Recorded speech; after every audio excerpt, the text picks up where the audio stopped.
রংপুর অঞ্চলে খেলাধুলার প্রসারে 2017 সালে 10 একর জমির উপর ক্রীড়া কমপ্লেক্স নির্মাণের উদ্যোগ নেয় জাতীয় ক্রীড়া পরিষদ। 2023-এর ডিসেম্বরে শেষ হয় এর নির্মাণ কাজ, কিন্তু এখন পর্যন্ত এই কমপ্লেক্সে পড়েনি ক্রীড়াবিদদের পদচারণা। সময়ের ব্যবধানে এটি পরিণত হয়েছে গোচরণ ভূমিতে।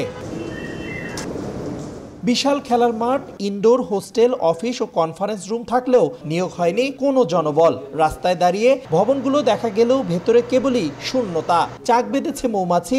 ব্যবহার না করায় ইনডোর ও জিমনেশিয়ামের কোটি টাকার সরঞ্জাম নষ্ট হয়ে পড়ে আছে। ক্রীড়াবিদরা বলছেন, সরকারের কোটি টাকা খরচ শুধুই অপচয়। অনেকদিন থেকে এটা পড়ে আছে, তো কোনো কাজকর্ম নাই, ধান টান শুকাই বাইরে। দীর্ঘ 9 বছর পর একটা দিনও আমরা খালি একদিন শুধু খেলা দেখছি, রংপুর আর লালমনিরহাটে, তাছাড়া কোনোদিন খেলা হয় নাই। পরিত্যক্ত অবস্থায় আছে, সবকিছু নষ্ট হয়ে যাচ্ছে। অনেক বড় একটা ইনডোর টাইপেরও আছে, মেয়েদের থাকার ব্যবস্থা আছে। তো দিন শেষে এই যে এত বছর ধরে এটা পড়ে আছে, কোনো মানে আমার কাছে মনে হচ্ছে যে এটা সম্পূর্ণ টাকাটাই বৃথা যাচ্ছে, যে ওখানে যে খরচটা হয়েছে। বরাবরের মতো দায়সারা উত্তর সংশ্লিষ্ট কর্তৃপক্ষের। কিভাবে আমরা প্রোগ্রাম হাতে নিতে পারি, কিভাবে কাজ করতে পারি, এটা আমাদের একটা ফার্স্ট মিটিং হওয়া দরকার। আমরা আশা করছি দ্বিতীয় সপ্তাহে আমরা একটা মিটিং কল করতে পারি।